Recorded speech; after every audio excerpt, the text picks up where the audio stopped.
ഒരു കാര്യം, നമ്മുടെ ഗൾഫിൽ നടക്കുന്ന യുദ്ധത്തിൽ ഭാരതം വ്യക്തമാക്കി കഴിഞ്ഞു.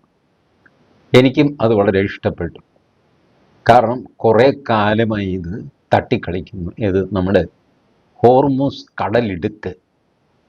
ഞാൻ പറഞ്ഞില്ലേ, ഈ ഫോർട്ട് കൊച്ചിക്കും വൈപ്പിനും ഇടയ്ക്കുള്ള പൊഴി, അതുപോലത്തെ ഒരു കടലിടുക്ക്. ആ കടലിടുക്കിൽ ഞാനാണ് ദാദ എന്ന് പറഞ്ഞിട്ട് ഇറാൻ നിൽക്കുകയാണ്. ശരി, ഇറാനെ അമേരിക്ക ആക്രമിച്ചു, ഇസ്രായേൽ ആക്രമിച്ചു, അതിന് നാട്ടുകാരെന്ത് വേണം? വഴി നടക്കാൻ സമ്മതിക്കില്ല എന്ന് പറയുന്നത് എന്ത് ന്യായമാണ്? ഇതിലെ എണ്ണ കൊണ്ടുപോകാൻ പറ്റില്ല, പിണ്ണാക്ക് കൊണ്ടുപോകാൻ പറ്റില്ല, താൻ ആരാടും ഇത്? ശരി, അവിടെ വീതി കുറവാണ്, ആ കടല് പകുതി ഒമാൻ്റെ ആണ്, പകുതി ഇറാൻ്റെ ആണ്, അങ്ങനെയൊന്നുമല്ല. അൺക്ലോസ് എന്ന് പറഞ്ഞിട്ടൊരു കൺവെൻഷനുണ്ട് യുണൈറ്റഡ് നേഷൻസിൻ്റെ. United Nations convention for law of seas, കടലിനുള്ള കൺവെൻഷൻ, കടലെങ്ങനെ ഉപയോഗിക്കാമെന്നുള്ളത്. അതിൽ ഏകദേശം എല്ലാ ഒപ്പിട്ടിട്ടുണ്ട്. അമേരിക്കയും ഇറാനും ഒപ്പിട്ടെങ്കിലും അവർ റാറ്റിഫൈ ചെയ്തിട്ടില്ല. ഒപ്പിടുക എന്നുള്ളത് ഒരു കാര്യം, അത് ഈ ഡിപ്ലോമാറ്റ്സാണ്, ആ വിദേശകാര്യ വകുപ്പിലെ ഉദ്യോഗസ്ഥന്മാരാണ് ഒപ്പിടുന്നത്. ഒപ്പിട്ടാൽ അതിനർത്ഥം ഈ പ്രപ്പോസൽ കൊള്ളാം കേട്ടോ, തിരക്കേടില്ല, ഞങ്ങളിത് പരിഗണിക്കാൻ തയ്യാറാണ്, ഇതാണ് ഒപ്പിടുന്നതിൻ്റെ അർത്ഥം.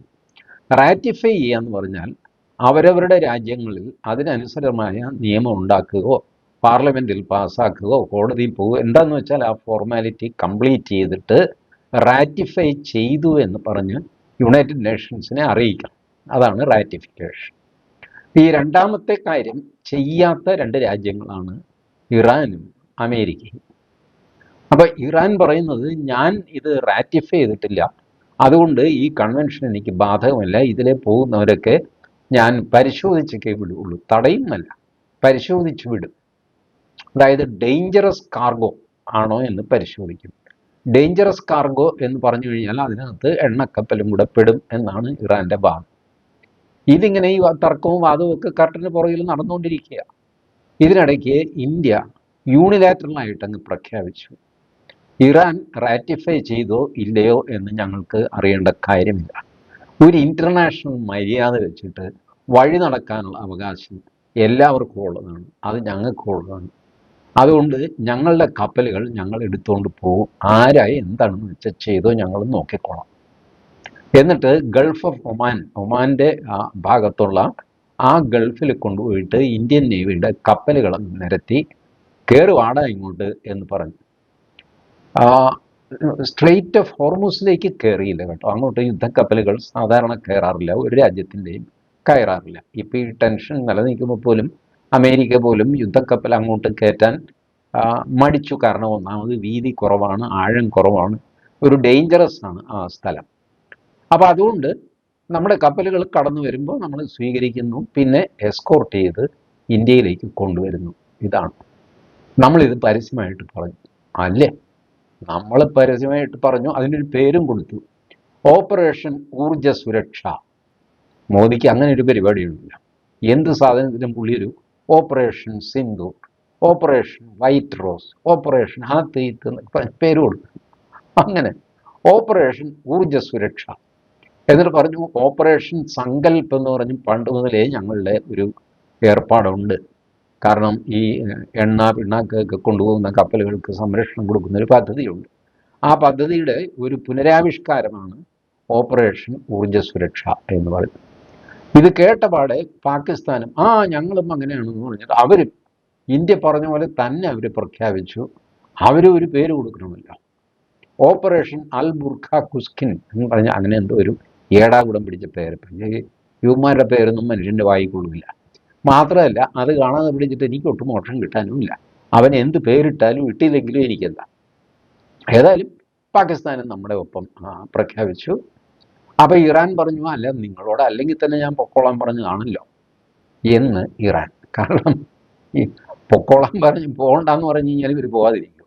രണ്ടും കൽപ്പിച്ചാണ് മോദി. അതേ മോദിയുടെ പിന്നാലെ പാകിസ്ഥാൻ, സായിപ്പിൻ്റെ പന്തലിൽ സുബൻ്റെ ഏസ് എന്ന് പറയുക, ഇന്ത്യയുടെ പിന്നാലെ നമ്മളെയും കൂടെ ഒന്ന് കയറ്റിവിടും എന്നുള്ള മട്ടിൽ. എന്തുവായിക്കോട്ടെ. റഷ്യ, ചൈന അവർ ഈ പ്രസ്താവനയ്ക്കോ പരിപാടിക്കോ ഒന്നും വന്നിട്ടില്ല.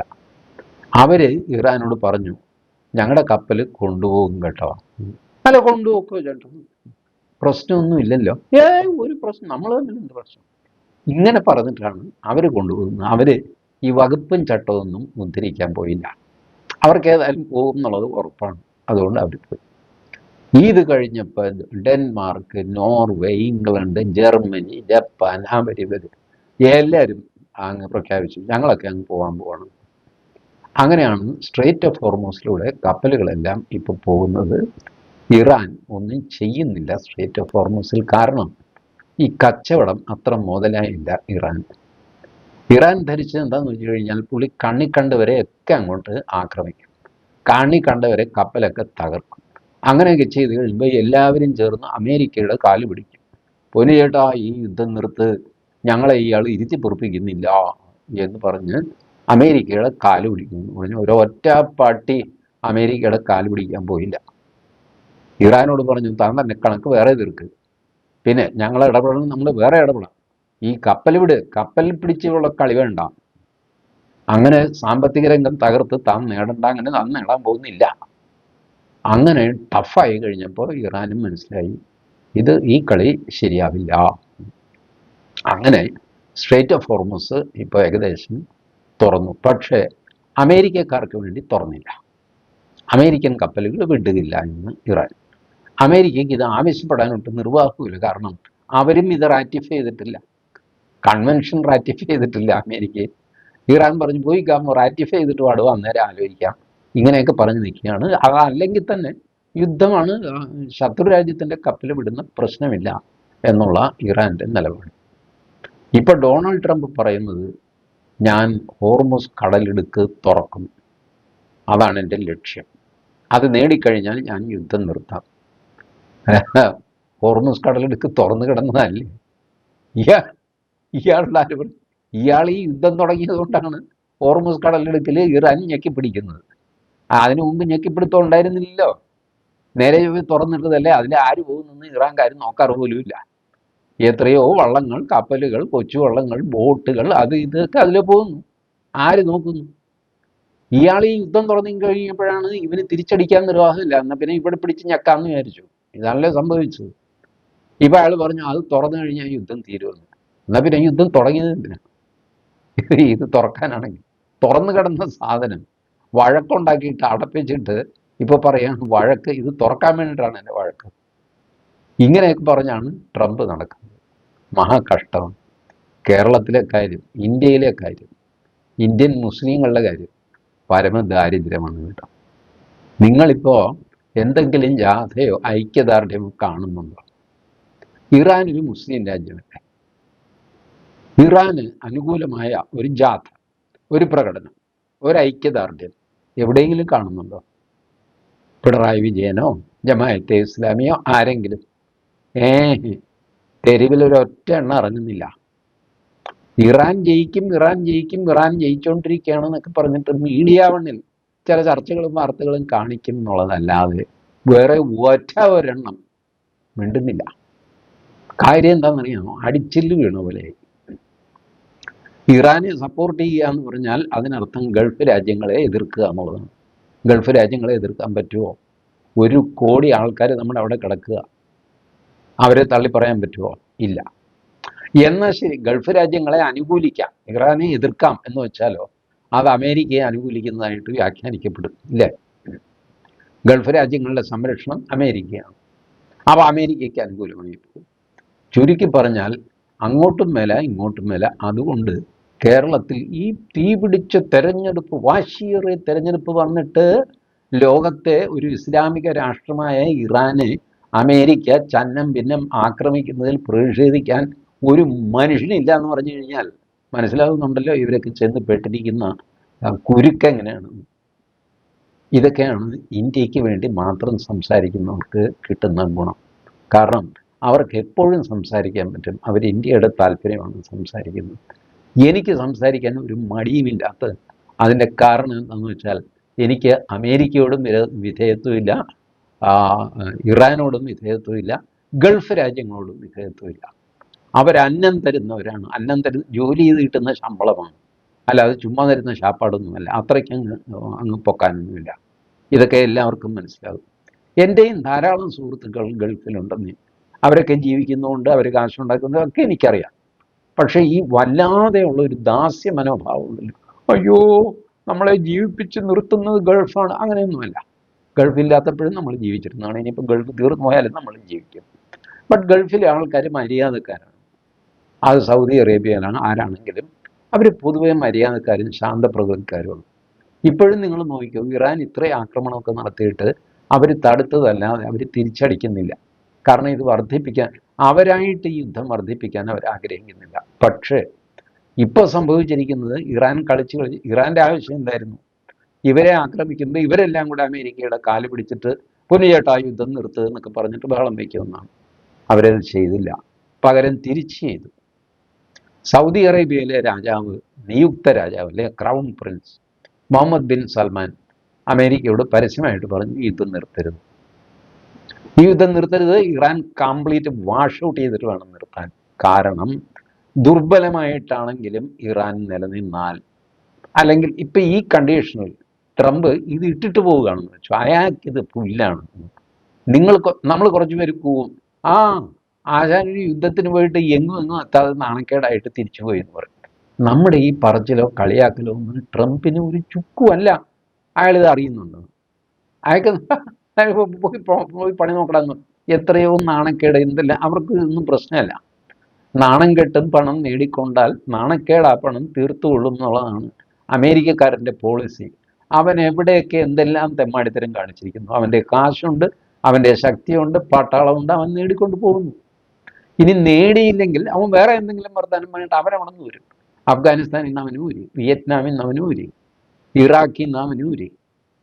അവൻ എന്താണ് ചെളി കാണുന്നിടത്ത് ചവിട്ടുക, വെള്ളം കാണുന്നിടത്ത് കഴുകുക. ഇതാണ് അമേരിക്കക്കാർ, ബിക്കോസ് ഹി ഈസ് സ്ട്രോങ്. ഞാനതിലെ പറയുന്നു, ഭാരതം നമ്മൾ നമ്പർ 1 ആയിക്കഴിഞ്ഞാൽ, സൈനിക ശക്തിയായാൽ, സാമ്പത്തിക ശക്തിയായാൽ, നമുക്ക് എന്ത് തോന്നിവാസം ഈ ഭൂമിയിൽ കാണിക്കാം. Nobody will question you. ലോകം നടക്കുന്നത് ശക്തന്റെ ന്യായം അനുസരിച്ചാണ്. ശക്തൻ പറയുന്നതാണ് ന്യായം. നമുക്ക് പ്രകടമായ അന്യായമാണെന്ന് തോന്നും, പക്ഷേ ശക്തൻ പറയുന്നതാണ് ന്യായം. അതാണ് ലോകചരിത്രത്തിൽ മുഴുവനുള്ളത്. ഒരുത്തൻ വേറൊരുത്തനെ കീഴടങ്ങിയവന് ചരിത്രമില്ല, കീഴടക്കിയവൻ ചരിത്രം എഴുതും, അവൻ്റെ മഹത്വം എല്ലാവരും പാടിപ്പുകഴ്ത്തും. ഇതാണ് ലോകം. ഇതിപ്പോഴും നമ്മൾ കണ്ടുകൊണ്ടിരിക്കുന്നു. അമേരിക്ക ഇപ്പോഴും യുദ്ധം നിർത്തിയോ അറിയില്ല. 10 ദിവസത്തെ സമയം കൂടെ ചോദിച്ചു ട്രംപ്. ആരോട് ചോദിച്ചു? ആരോടായി ഇയാൾ ചോദിക്കുന്നത്? ഞാൻ 10 ദിവസം കൂടെ സമയം തരുന്നു. ആർക്ക്? ഇറാൻ പറഞ്ഞു, ഞങ്ങൾക്ക് സമയമൊന്നും വേണ്ട, ഞങ്ങളിതേ മിസൈൽ അയച്ചുകൊണ്ടിരിക്കും. ഇവനിങ്ങനെ മിസൈൽ അയച്ചുകൊണ്ടേയിരിക്കും. ഇന്ന് വന്ന വാർത്ത എന്നെ അത്ഭുതപ്പെടുത്തി കേട്ടോ. ഇസ്രായേലിൽ നിന്ന് വന്ന വാർത്തയാണ്, 1/3 ഓഫ് ഇറാനിയൻ മിസൈൽസ് കാലിയായിരുന്നു. കുറച്ച് ദിവസം മുമ്പേ പറഞ്ഞത് 90% പോയെന്നാണ്. ഇപ്പോൾ അത് 33.3%. ഇതിപ്പോൾ സത്യത്തിൽ എത്രയാ ശതമാനം? ഇറാനാണെങ്കിൽ മിസൈൽ അയച്ചുകൊണ്ടേയിരിക്കുന്നു. ഇപ്പം അവർ മൊത്തക്കണക്കെടുത്തു. നേരത്തെ ഒരു ദിവസം 30 മിസൈൽ അയച്ചുകൊണ്ടിരുന്ന ഇറാൻ ഇന്നിപ്പോൾ 5 മിസൈലൊക്കെയാണ് അയക്കുന്നത്. അവർ ക്ഷീണിച്ച് തുടങ്ങി. അല്ല, ക്ഷീണം പറ്റിയിട്ടുണ്ട് ഇറാനുകളുടെ. 9,000 സ്ഥലങ്ങളിൽ, പട്ടണവും ഗ്രാമവും ഒക്കെ ചേർത്തിട്ട് 9,000 സ്ഥലങ്ങൾ ബോംബിട്ട് തീർത്തിരിക്കുകയാണ്.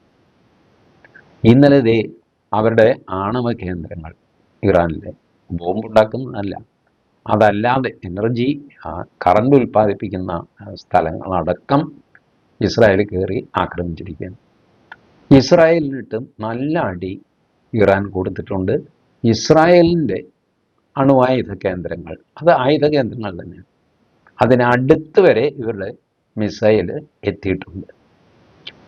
പിന്നെ ഇസ്രായേലിൻ്റെ ക്യാമറയും മാധ്യമങ്ങൾക്കൊക്കെ പ്രവേശനമുണ്ട്, അതുകൊണ്ട് അതിൻ്റെ ഫോട്ടോയൊക്കെ പുറത്തു വരും. ഇറാനിലെ ഫോട്ടോ പുറത്തു വരില്ല. ഫോട്ടോ പുറത്ത് വരണമെങ്കിൽ ഇസ്രായേൽ ആക്രമിക്കുകയും പിന്നെ ഫോട്ടോ എടുക്കുകയും ചെയ്ത് തിരിച്ചു കൊണ്ടുവരും. അമേരിക്ക ആക്രമിച്ചു കഴിഞ്ഞാൽ അവർ തന്നെ ഫോട്ടോ എടുത്ത് അവർ തന്നെ സ്റ്റുഡിയോയിൽ കൊണ്ടുവന്ന് കഴുകി ക്ലിപ്പിലിട്ട് തൂക്കി നെഗറ്റീവ് എടുത്ത് കൊണ്ടുവന്ന് നമ്മൾ പഴയ പരിപാടി കാണിക്കണം. ഇതാണ്. ഇറാൻ ആരെയും കയറ്റില്ല. ഒരു മനുഷ്യനെ, ഒരു പത്രക്കാരനെ ഇറാൻ അവിടെ കയറ്റുന്നില്ല. അതാണ് ഇറാൻ്റെ നിലപാട്. പക്ഷേ ഇപ്പോഴും ഞാൻ പറയുന്നു, ഇറാൻ ഈ യുദ്ധത്തിൽ ക്ഷീണിച്ചുകൊണ്ടിരിക്കുകയാണ്. സമ്മതിക്കണം, അവരുടെ പോരാട്ട വീര്യം സമ്മതിക്കണം. ഇനി ഐഡിയോളജിക്കലി ഞാൻ ഇറാൻ്റെ കൂടെ ഒന്നുമല്ല. ബട്ട് ഒരു യുദ്ധം എന്ന് പറയുമ്പോൾ ഇത്രയും നീട്ടിക്കൊണ്ട് പോകാൻ അവർക്ക് പറ്റും എന്ന് ട്രംപോ നെതന്യാഹുവോ വിചാരിച്ചില്ല. ഇപ്പൊ ട്രംപ് സൂത്രത്തിന് പുട്ടിനെ വിളിച്ചു. ചേട്ടൻ ഇറാനെ സഹായിക്കുന്നുണ്ടോ? പുടിൻ പറഞ്ഞു, ഉണ്ട്, ഞാൻ സഹായിക്കുന്നുണ്ട്. ഞാനാണ് അവർക്ക് ഈ കോർഡിനേറ്റ്സ് ഒക്കെ പറഞ്ഞു കൊടുക്കുന്നത്. നിങ്ങളുടെ വരുന്ന വിമാനത്തിൻ്റെ മിസൈലിൻ്റെ എല്ലാ ഇൻഫർമേഷൻ ഞാനാണ് അവർക്ക് കൊടുക്കുന്നത്. എന്താ? അല്ല, അതൊരു മര്യാദയാണ് ഇവിടെ. എന്ത് മര്യാദ? താൻ സെലൻസ്കിക്ക് ഈ വിവരമെല്ലാം താനല്ലേ കൊടുക്കുന്നത്? എടോ, മോസ്കോ ആക്രമിക്കാനുള്ള കംപ്ലീറ്റ് വിവരങ്ങൾ, കംപ്ലീറ്റ് ഇൻ്റലിജൻസ് സെലൻസ്കിക്ക് കൊടുത്തതാരാ? താനല്ലേ? പറയടോ ട്രംപ്, താൻ ഒരുമാതിരി പോക്കൃത്തരം കാണിച്ചിട്ട് പിന്നെ എൻ്റെ അടുത്ത് ന്യായം പറയുന്നു. ഞാൻ ഇറാനെ സഹായിക്കും, താൻ എന്താണെന്ന് വെച്ചാൽ ചെയ്യും. എന്ത് ചെയ്യും? പുടിൻ തീർത്ത് പറഞ്ഞു, മോനെ ഒരു കാര്യം ചെയ്യും, ആ സെലൻസ്കിയെ സഹായിക്കുന്ന കലാപരിപാടി നിർത്ത്, ഞാൻ ഇറാനെ സഹായിക്കുന്ന കലാപരിപാടി നിർത്തും. അപ്പോൾ ഇറാൻ്റെ ഈ മിസൈൽ കയ്യിലുണ്ടായപ്പോൾ എങ്ങോട്ട് വിടണമെന്ന് തീരുമാനിക്കണ്ടേ? ഏതെങ്കിലും ഒരു ടാർഗറ്റ് വേണ്ടേ? ഈ ടാർഗറ്റിങ് ഇറാന് കൊടുക്കുന്നത് റഷ്യയാണ് ആണെന്ന് പുടിൻ അങ്ങ് സമ്മതിച്ച് താൻ പോയി ഉണ്ടാക്കും. ആണ്, താൻ സെലൻസ്കിയെ സഹായിക്കുന്നു എന്നെ കുഴപ്പത്തിലാക്കാൻ. മോസ്കോയെ ആക്രമിക്കാനായിട്ട് സെലൻസ്കിയുടെ ഡ്രോണുകൾക്ക് വഴി പറഞ്ഞു കൊടുത്തത് താനാണ്, നേരല്ലേ? അപ്പോൾ പിന്നെ ഞാൻ ഇറാൻ വഴി തനിക്ക് പാര വയ്ക്കാതിരിക്കുമോ? ഞാൻ എന്താ പൊട്ടനാണ്? അതുകൊണ്ട് നമുക്ക് രണ്ടുപേർക്കും ഒരു ഡീൽ ഉണ്ടാക്കാം. ട്രംപ് ഞെട്ടിപ്പോയി. എടാ, ഇത് പുലിവാലായില്ല. അങ്ങനെ അതിൻ്റെ ആലോചന ഇതൊക്കെ ആയിട്ടാണ് ട്രംപ് ഈ 10 ദിവസം ചോദിക്കുന്നത്. അതുകൂടാതെ പട്ടാളക്കാരെ ഇറാനിൽ കൊണ്ടുപോയി ഇറക്കാൻ. പെൻറ്റഗൺ, അതാണല്ലോ അവരുടെ ഡിഫൻസിൻ്റെ കേന്ദ്രം അമേരിക്കയുടെ, ഈ വൈറ്റ് ഹൗസിൽ നിന്ന് വാവളപ്പനായിട്ട് ട്രംപ് ഓരോന്നൊക്കെ വിളിച്ച് പറയുന്നു. അവിടെ നിൽക്കട്ടെ, കാര്യങ്ങൾ തീരുമാനിക്കുന്ന പെൻറ്റഗൺ അമേരിക്കൻ പ്രസിഡന്റ് ഡൊണാൾഡ് ട്രംപിന് കൊടുത്ത റിപ്പോർട്ട് എങ്ങനെയാണെന്ന് അറിയാം. 2 ലക്ഷം പേര് വേണം ഇറാനിൽ താഴെ ഇറങ്ങി കരയുദ്ധം നടത്തണമെങ്കിൽ. 2 ലക്ഷം പേര് വേണം. അതിൽ 15,000 പേര് മരിക്കും. 18 മാസം, അതായത് 1.5 വർഷം എടുക്കും ഇറാൻ്റെ നിയന്ത്രണം അമേരിക്കയ്ക്ക് കിട്ടാൻ. ഇത് തയ്യാറാണെങ്കിൽ പ്രസിഡന്റ് മുന്നോട്ട് പോകും. പ്രസിഡന്റിന് ഇതിന് കുഴപ്പമില്ല, 1.5 വർഷം ആകുന്നതിനും കുഴപ്പമില്ല, പിന്നെ 2 ലക്ഷം പേരെ വിടാനും കുഴപ്പമില്ല. 15,000 പേര് മരിക്കും എന്ന് പറഞ്ഞപ്പോൾ അത് പ്രയാസം വിളിക്കും. കാരണം 15,000 ഡെഡ് ബോഡി അമേരിക്കയിൽ വന്നു കഴിഞ്ഞാൽ അമേരിക്കക്കാർ ട്രംപിനെ വെച്ചേക്കില്ല. യുദ്ധത്തിൽ പട്ടാളക്കാർ മരിക്കാതിരിക്കുക എന്നുള്ളതാണ് അമേരിക്കക്കാരുടെ അടിസ്ഥാനപരമായ ആവശ്യം. അതുകൊണ്ടാണ് അവർ ഈ ഓട്ടോമേഷൻ്റെ എല്ലാം പിന്നിൽ അവരല്ലേ. പൈലറ്റ് വേണ്ടാത്ത വിമാനം, ഡ്രോൺ, എല്ലാം ഓട്ടോമാറ്റിക്കായിട്ട് നടക്കുന്ന സംവിധാനം അവർ കൊണ്ടുവന്നത് എന്താണെന്ന് വെച്ചാൽ ഹ്യൂമൻ ലൈഫ്, മനുഷ്യജീവൻ സംരക്ഷിക്കുക. യുദ്ധമായാലും എന്താണെങ്കിലും ശരി, ഒരമേരിക്കക്കാരൻ പോലും കൊല്ലപ്പെടരുത്, ഇതാണ്. അപ്പോഴാണ് 15,000 പേര് കൊന്ന ആ പെട്ടിയുമായിട്ട് ട്രംപ് തലച്ചുമടായിട്ട് ന്യൂയോർക്കിൽ കൊണ്ടുവന്ന് നടക്കുന്നത്. അവിടെ ഉണ്ടാകാൻ പോകുന്ന വിപ്ലവം ആലോചിച്ച് നോക്കി. ഇതാണ് ട്രംപിനെ പുറകോട്ട് പിടിക്കുന്നത്. അപ്പോൾ ആൾനാശമില്ലാതെ ഇറാൻ്റെ ഭരണം കൈക്കലാക്കിയിട്ട് പിന്നെ ഏതെങ്കിലും ഒരു പാവ സർക്കാരിനെ അവിടെ ഏൽപ്പിക്കുക, ഇതിലേക്ക് പ്ലാൻ ചെയ്യാൻ വേണ്ടിയിട്ടാണ് കാർന്നോര് 10 ദിവസം ചോദിച്ചിരിക്കുന്നത്. ഇനി 10 ദിവസം എന്ന് പറഞ്ഞാൽ ഈ കാർന്നോരെ വിശ്വസിക്കാൻ കൊള്ളില്ല. ഏപ്രിൽ 6-ാം തീയതി മറ്റാണ് 10ാമത്തെ ദിവസം അവസാനിക്കുന്നത്. അതിന് മുമ്പ് തന്നെ അടി നടന്നു വരെ ഇപ്പോഴും അടി നടന്നുകൊണ്ടിരിക്കുകയാണ്. നിങ്ങൾ ഈ വീഡിയോ ഞാനിതുണ്ടാക്കി നിങ്ങളെ കാണിക്കുന്നതിനിടയ്ക്ക് സർവ്വസംഹാരകമായ അടി അവിടെ നടന്നുകൊണ്ടിരിക്കും. നമുക്കിത് കണ്ടുകൊണ്ടിരിക്കുക, അത് വേറെ കാര്യം. പക്ഷേ നമ്മൾ നമ്മുടെ ഭാഗം വ്യക്തമാക്കി പബ്ലിക്കാക്കി ഞങ്ങൾ ഈ സ്ട്രേറ്റ് ഓഫ് ഹോർമുസ് വഴി ഞങ്ങൾ എണ്ണ കൊണ്ടുപോകും. ഞങ്ങളെ വെറുതെ തടയരുത്, നമ്മൾ തമ്മിൽ പെശകരുത്, കച്ചറയാക്കരുത് എന്ന് പച്ച പ്ലെയിനായിട്ട് നമ്മൾ പറഞ്ഞിരിക്കുന്നു. നമ്മുടെ പ്രധാനമന്ത്രിക്ക് അഭിവാദനങ്ങൾ. Thank you.